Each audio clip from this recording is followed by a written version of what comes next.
Hey guys, welcome back to my channel. I'm doctor Shweta Singh, I'm your physio. So आज हम जिस topic पे बात करने वाले हैं वो है हमारा सर्वाइकल एरिया में जो पेन होता है उसके बारे में. आपने बहुत ज़्यादा सुना होगा लोगों को कहते हो कि जो लंबर एरिया में हमें डिस्क बल्ज हो गया है, लंबर एरिया में हमें पेन होता है और लंबर एरिया से नीचे की तरफ भी हमें पेन जाता है.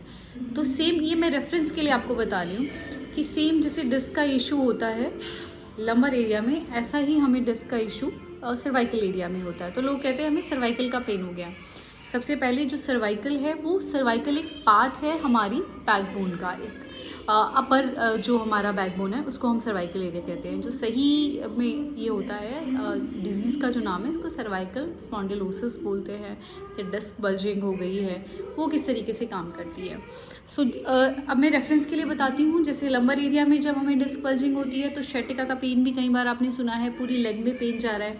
इसी तरीके से जब हमारे सर्वाइकल में सर्वाइकल एरिया की डिस्क में इश्यूज होते हैं तो पेन कैसे शुरू होता है. कहीं सबसे जो पहले शुरू होता है वो आपका सर्वाइकल एरिया में होता है, या ये थोड़ा कई बार पहले आपको हैवी लगना शुरू हो जाता है, मसल आपको इसकी टाइट लगेंगी. देन फिर क्या होगा, कई बार आपने लोगों को सुना होगा कि ये नेक के साथ साथ शोल्डर ब्लेड में आपको पेन हो रहा है, और कई बार ये पूरे हाथ में आपको पेन चला जाता है, रेडिकुलोपैथी हो जाती है.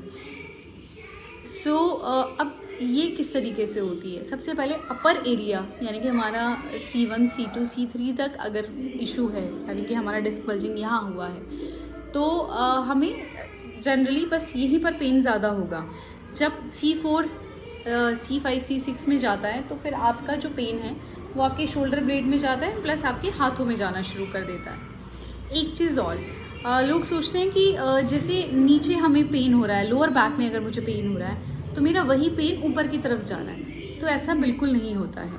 जो लंबर एरिया का पेन है यानी कि आपको लोअर बैक का पेन है वो हमेशा नीचे की तरफ जाएगा. और जो आपका नेक का जो पेन होता है, जब आपके हाथ में दर्द हो रहा है, झंझनाहट हो रही है, ये सब जितने भी इश्यूज़ हैं ये हम आपके अपर नेक का या अपर बैक का इशू है. वो नीचे का इशू एकदम सेपरेट होता है और ऊपर का जो प्रॉब्लम है वो बिल्कुल अलग होता है. जिस डिस्क बल्जिंग के बाद क्या होगा, जैसे हमारी वर्टेब्रा के बीच में डिस्क होती हैं, वो गैप अगर हमारा कम हो जाए तो डिस्क में बल्जिंग हो जाती है. इसके अलग अलग स्टेजेस है, इस पर हम बाद में बात करेंगे. लेकिन इसमें जब पेन होता है पेशेंट को तो वो इस तरीके इतना ज़्यादा होता है, कई बार इतना सीवियर हो जाता है कि पेशेंट को ना बैठते हुए भी बहुत पेन रहेगा, इवन जब वो रेस्ट की पोजीशन में होता है तब भी बहुत ज़्यादा उसको पेन फील होता है. सेम अब एक क्वेश्चन आता है सबसे बड़ा कि जब हमें सर्वाइकल स्पॉन्डिलोसिस है या सर्वाइकल एरिया में मुझे प्रॉब्लम है तो क्या मुझे कॉलर लगाना चाहिए या नहीं लगाना चाहिए.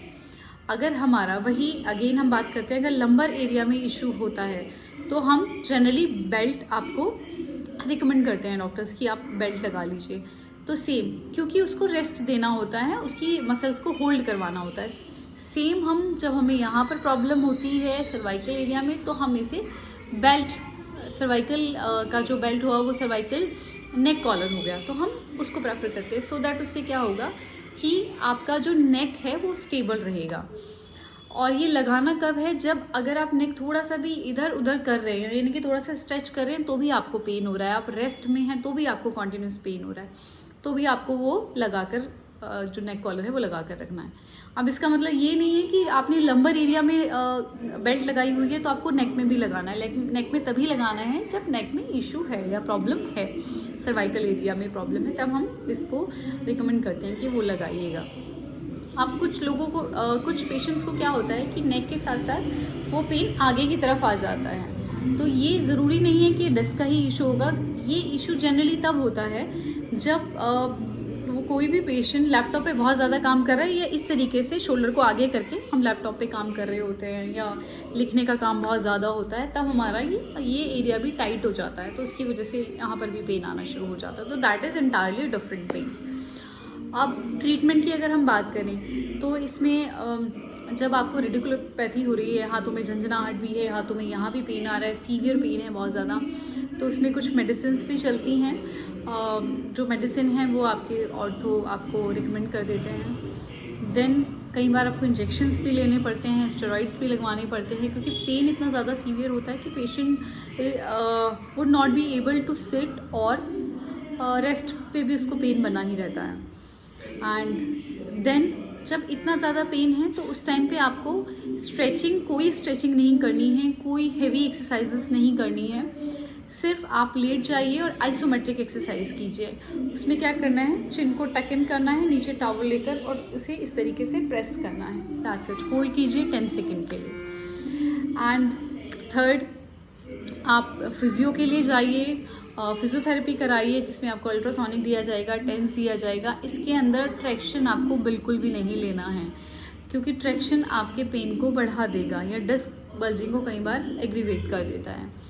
और उसके बाद धीरे धीरे जैसे जैसे आपका पेन सप्रेस होना शुरू हो जाता है, तो आपके जो फिजियोथेरेपिस्ट हैं वो खुद ही आपकी एक्सरसाइज को बढ़ा देंगे और एक्सरसाइज का मैनेजमेंट प्लान आपको ज़रूर बताएंगे। सो आई होप आपको आज का वीडियो पसंद आया हो और आज का बेनिफिशियल लगा हो। अगर पसंद आया है तो उसको लाइक कीजिए, शेयर कीजिए, हो सकता है और लोगों को आपसे भी ज़्यादा इसकी ज़रूरत हो तो उनको दिखाइएगा, शेयर कीजिएगा एंड कमेंट ज़रूर कीजिएगा। सो नेक्स्ट वीडियो में मिलते हैं कि आपको प्रॉपर कौन सी एक्सरसाइज करनी है, वो मैं आपको नेक्स्ट वीडियो में बताऊंगी। Till then take care.